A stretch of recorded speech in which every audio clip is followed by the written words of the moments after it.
Trabalho de conclusão de curso da graduação de Tecnologia em Radiologia. O tema: a utilização da protonterapia no tratamento de pacientes oncológicos pediátricos. Em 1946, Robert Wilson escreveu pela primeira vez um artigo científico em que reconhecia a alta energia dos prótons. Ele defendia que o depósito de energia dos feixes de prótons dentro de qualquer material é uniforme, mas tem um pico no final de sua trajetória.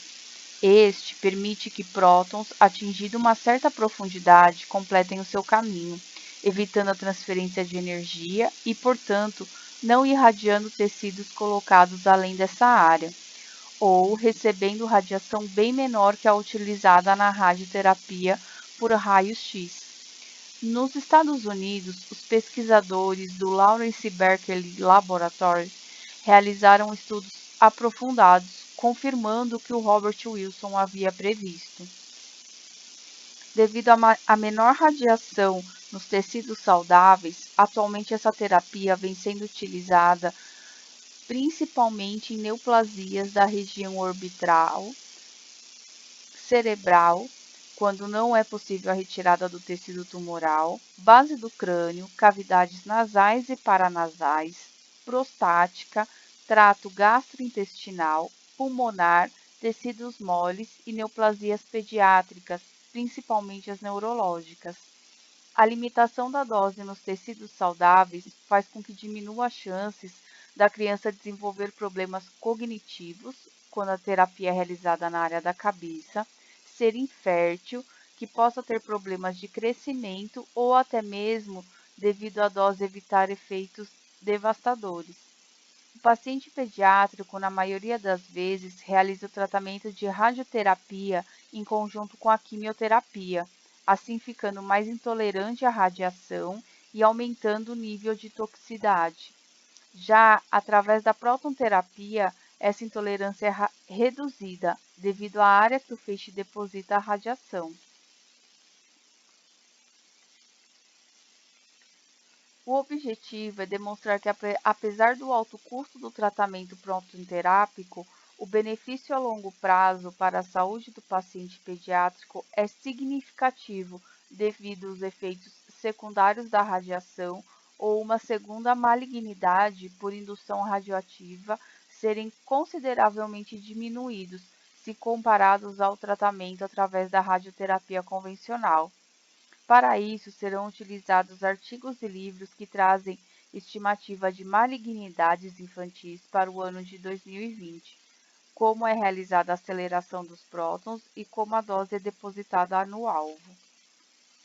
O método para a elaboração desse trabalho foi uma pesquisa bibliográfica através de artigos científicos em sites brasileiros e estrangeiros, como sites americanos, espanhóis, italianos e em livros. O planejamento do tratamento de câncer pediátrico tem como componente crítico evitar efeitos tardios, incluindo cancros.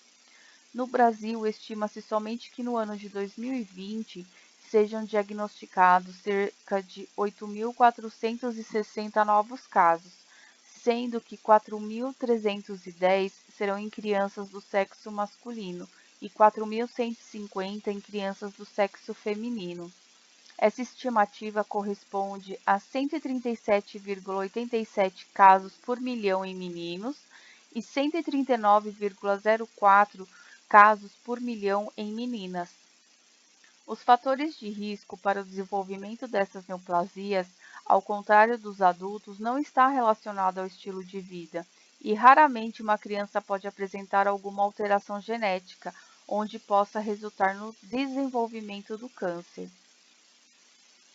Na radioterapia convencional, é utilizada a aceleração de elétrons, produzindo os raios-x. Na protonterapia, o que é acelerado são os prótons.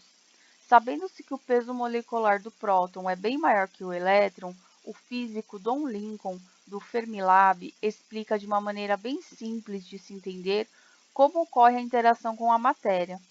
Segundo Don Lincoln, imaginemos um carro muito pesado que freia repentinamente ao ver um obstáculo. Nesse momento é dissipada muita energia, enquanto o carro sofre um solavanco final da freada. Quando realizada a terapia, esses prótons são acelerados em um equipamento de 200 toneladas e lançados a 2/3 da velocidade da luz, e o feixe é direcionado precisamente no tumor. A dose ela é depositada no tecido doente ou alvo, em sua maior parte, não atravessando normalmente com a profundidade de alguns dedos e depositando doses mínimas nos tecidos sadios que o circundam. Tal tendência é chamada de curva de Bragg ou pico de dose liberada, caracterizada por liberar um pico de dose no volume-alvo, onde a difusão lateral é modesta devido a essas características, não efetuando assim uma overdose de radiação ionizante nos tecidos que circundam e que são anteriores ao alvo. Ao passar pela matéria, essas partículas sofrem 3 processos: parada, espalhamento e interações nucleares. Os 2 primeiros processos são de natureza eletromagnética e envolvem elétrons e núcleos atômicos, respectivamente. O terceiro é de natureza nuclear. No primeiro processo, a interação com elétrons é muito mais provável do que com núcleos.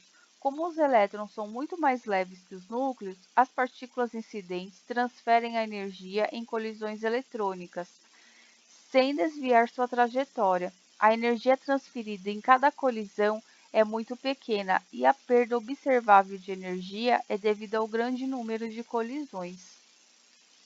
À medida que os prótons interagem com os elétrons, eles perdem cada vez mais energia.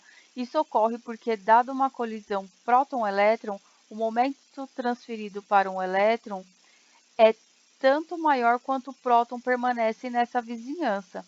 Este princípio é a base da terapia de prótons, uma vez que é possível modular a energia de um feixe monoenergético de prótons para controlar e estabelecer com precisão milimétrica em que profundidade o feixe irá parar e, portanto, liberar o máximo de energia. Para que esses prótons sejam acelerados, são utilizados os ciclotrons.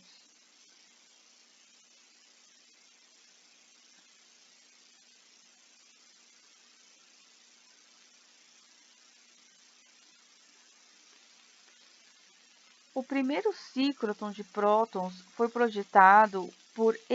M. Macmillan e por V. Wechsler em 1945.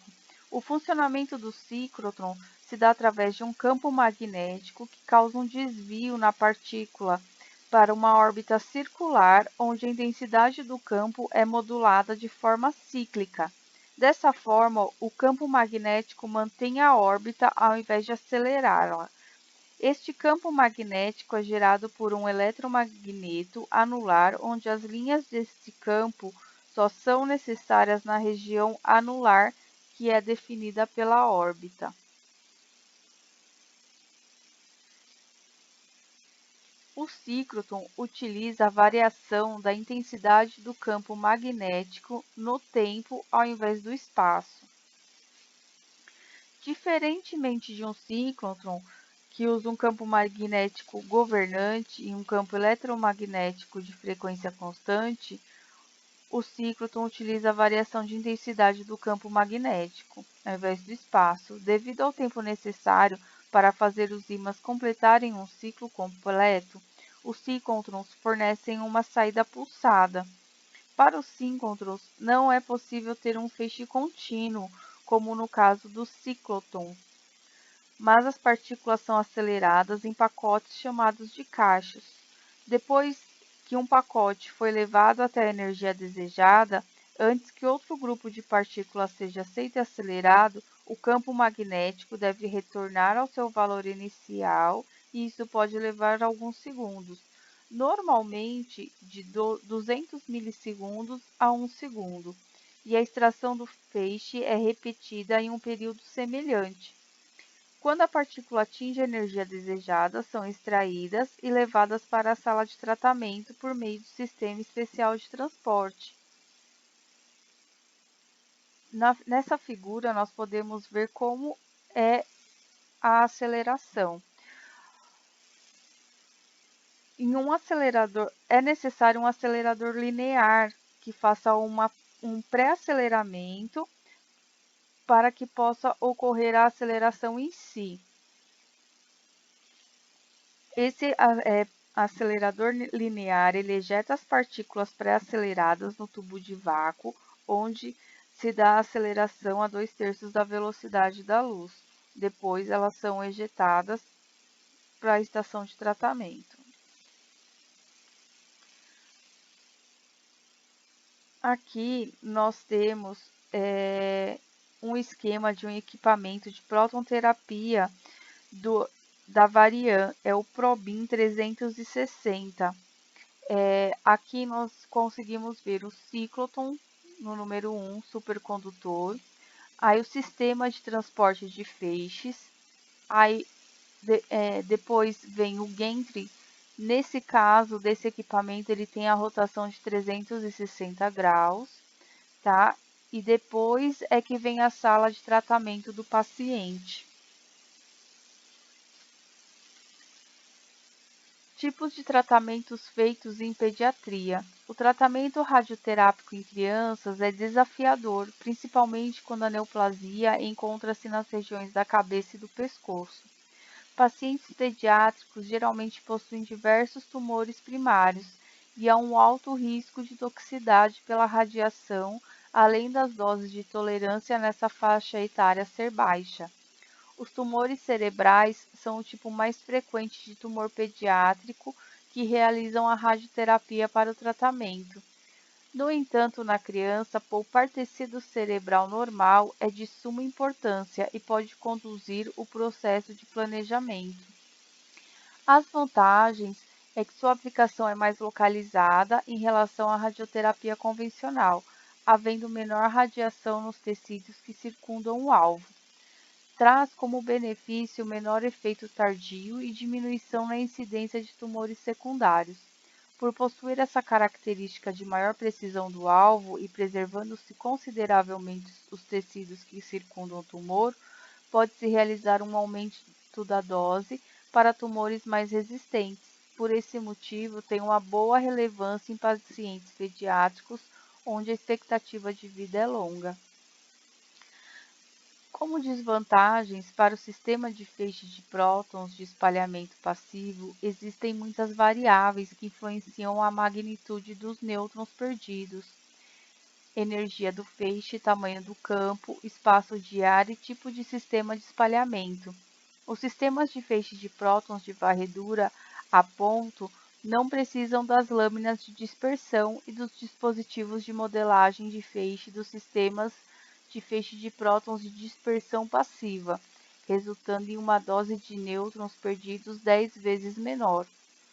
O custo: o dobro da radioterapia convencional. Além do custo do tratamento em fase inicial, que gira em torno de R$ 80 mil, e podendo chegar a uma média de R$ 400 mil, conforme estimativa em setembro de 2018. Resultados esperados é que seu benefício para pacientes pediátricos condiz com seu custo-benefício. Apesar de ser utilizada a radiação ionizante, seus pós superam os contras do tratamento. A expectativa de vida, efeitos tardios, tumores secundários devido à radiação diminuem exponencialmente com a terapia por prótons, pensando na qualidade de vida desses pacientes após a cura em comparação ao tratamento de radioterapia convencional. Faz com que essas crianças tenham qualidade de vida e chances diminuídas de problemas cognitivos nos casos de neoplasias no cérebro e pescoço, ou que tenham filhos na idade adulta. Faz-se ter a esperança de que essas crianças tenham maior chance de cura nos casos das neoplasias raras, ainda sem contar que há diminuição no tempo de tratamento, ainda comparando-se com a radioterapia convencional. Segue as referências bibliográficas. Muito obrigada.